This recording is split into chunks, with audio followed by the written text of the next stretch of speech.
let's talk about, like, right now, let's tell them 5 books that don't suck. Yes. 5 books that don't suck. Let's do 5 books that don't suck. My first, well, should I just do 5 at once? All 5, or should I do one and you do one? Let's go back and forth. Okay. Okay. Where the Red Fern Grows. I know it's old, and I can't even remember who wrote it, and I don't care. It is still a book that will make me bawl every stinking time, but I love it. I cry. Yeah. It was the first book to ever make me cry, actually. I don't think it was the first book, but it was close to ever make me cry.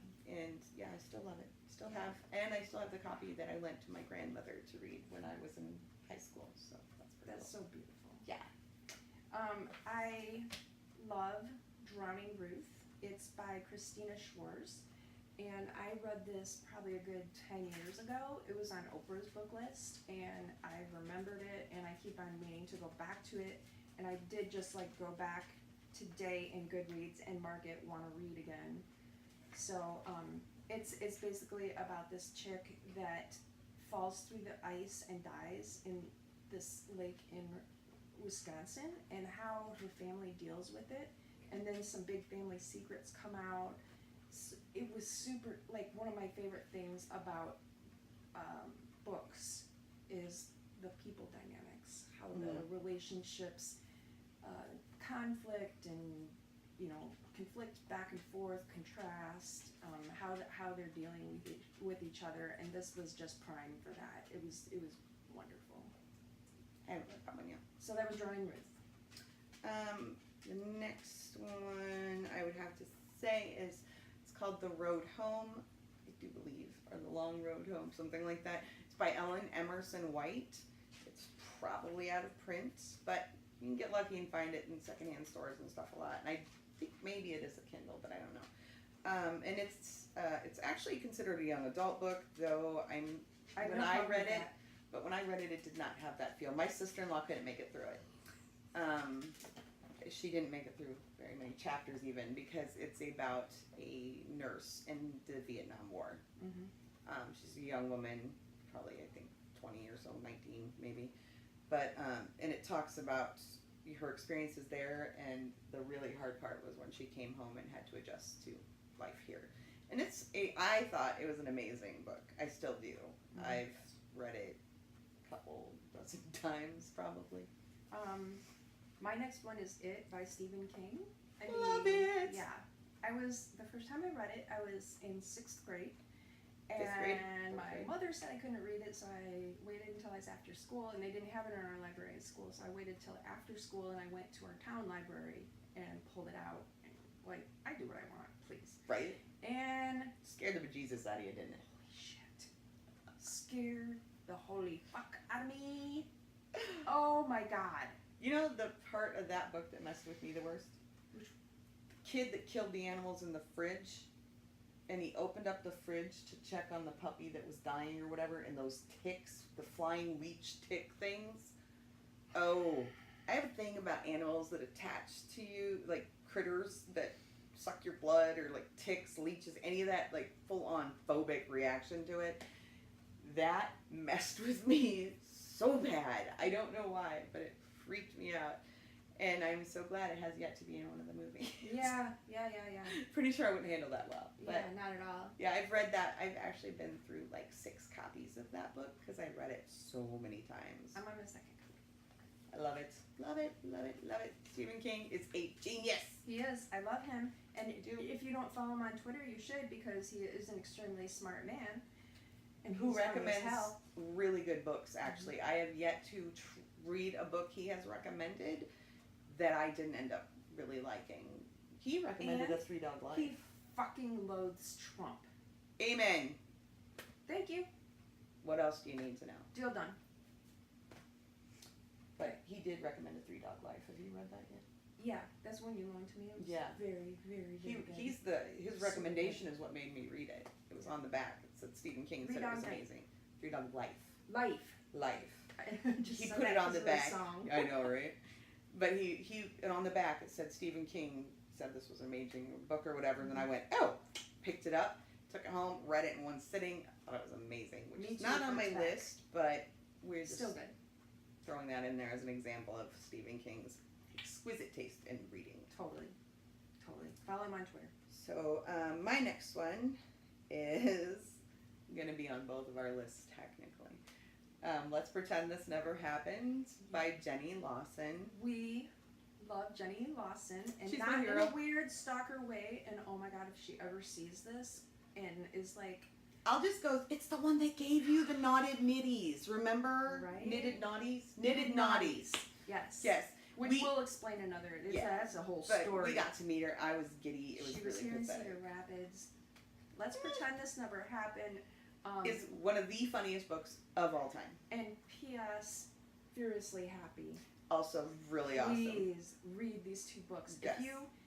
If you are struggling every day with any depression or anxiety issues, Or if you're just weird. and if you love someone that is struggling with depression or anxiety issues, you must read these two books. They even amuse the skank hoe, who Shut has up. no sense of humor. Shut the front door. Really, seriously, she laughed. Okay, see, that's a thing. It's a thing. Like, it is seriously one of those books, if you're just having, like, the worst day ever, read some of that book. It will make you laugh so flippin' hard. My personal favorite is the directions chapter, where she got lost again, and she has this idea for a GPS that is beautiful. It is. It should happen. It should be a thing. In Furiously Happy, I have one page of it bookmarked, and if I have an especially tough day and I'm having trouble struggling, I'm having trouble fighting, Nice. I go and read this. It's bookmarked. It's ready for me. Nice. It's amazing. So, Jenny Lawson, period. Anything she wrote. The Blogess on Twitter. Blogess. BLOGGESS. Follow her on Twitter. Or anywhere. Or, God, anywhere. Because she's amazing. She's not active on Google Plus, but there's more people active on Google Plus. And she has this huge thing with like taxidermied animals that are weird. It's so funny. And I hate taxidermied animals, but now I kind of love them because of her. She is so wonderful. She has brought such Joy. Oh my gosh. light to this world. Yes, she's All amazing. of us that feel like shitty misfits. She's like, you are valuable. Now and that's a cult I people join love is her you. little church thing. That Yes, would be cool. please. Yes, the church of awesomeness. Yes. Anyways, okay, your turn. Okay, A Gentleman in Moscow. By That sounds riveting. No, it is. It really is. By Amor Tolls, and I'm sure I'm saying that wrong. But A Gentleman in Moscow, and it's about this aristocrat in Moscow that is under house arrest in a hotel, and how he lives for 30 years pretty much sequestered in this hotel in this shitty tiny little room. And it's wonderful. It's just wonderful. It was like not last month's book club, but the month before that, and I was really not sure I was gonna dig it. It was real good though. It was real good. It really struck me. That on my list of 5 billion books I want to read before I die. I literally have a stack of books on my bookshelf with masking tape underneath that shelf that says borrowed from Kenzie. Yeah, And those are just the ones that I wait. You have to read this one and this one and this one and this one and this one. So, okay. My next one is, The Things That Keep Us Here by Tim O'Brien. I actually read that as part of, like, I read excerpts from it for different classes, English classes and such.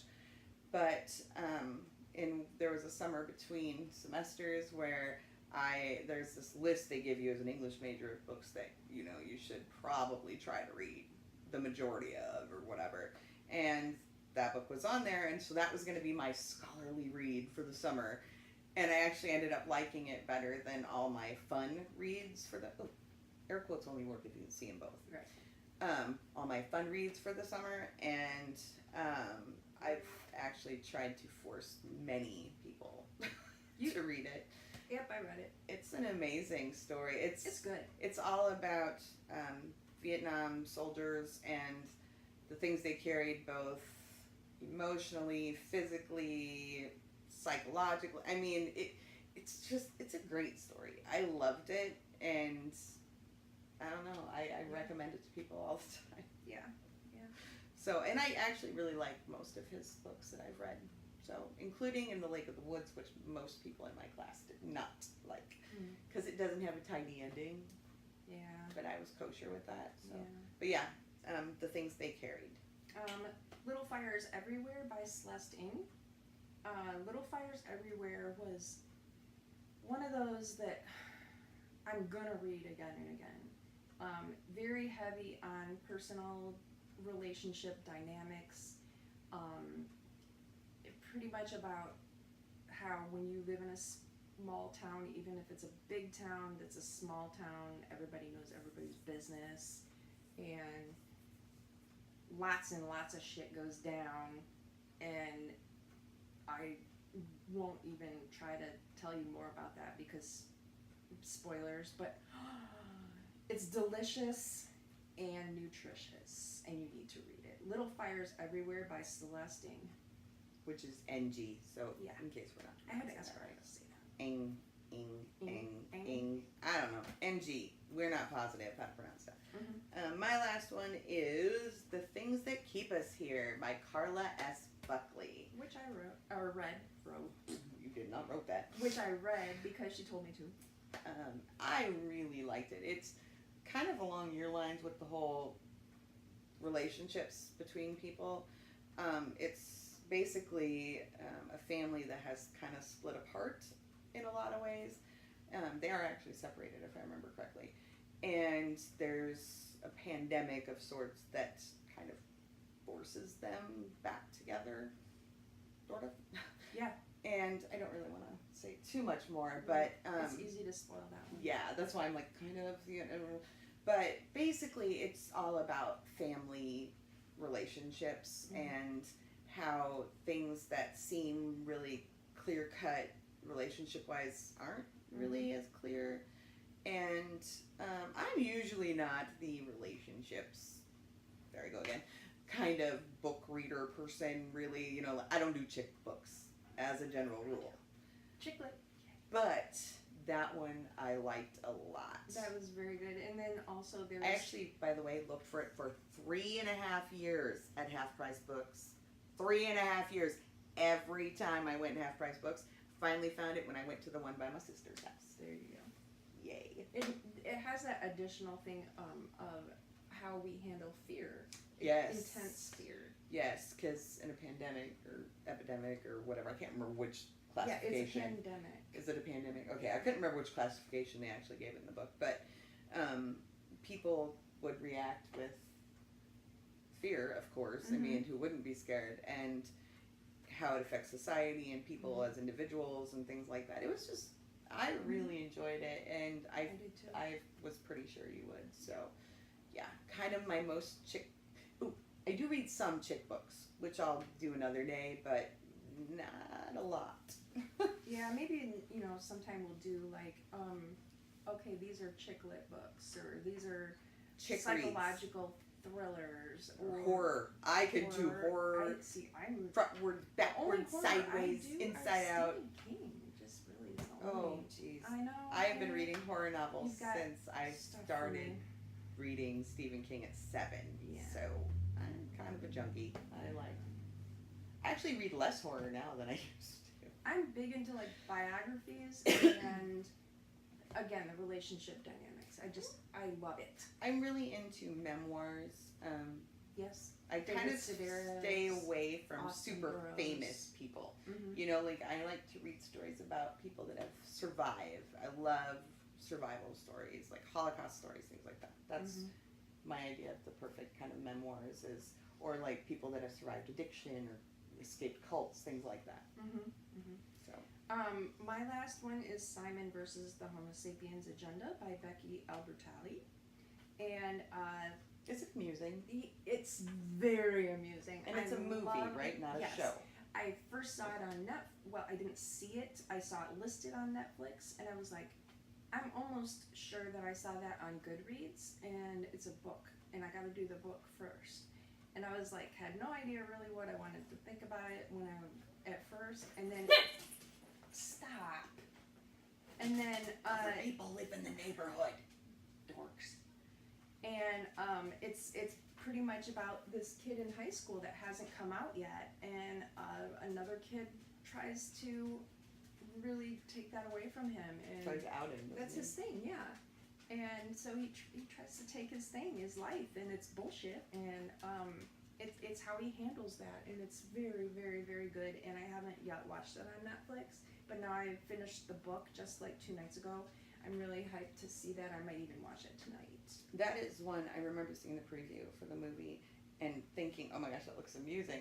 And Robbie was there that night, and my cousin, and we were watching like Walking Dead or something. And I remember thinking, that looks like a movie Robbie and I would find entertaining. Yeah. You know, because it kind of has that twisted humor a little bit, sort of. So, and then I couldn't remember what it was called besides something to do with Simon. Yeah.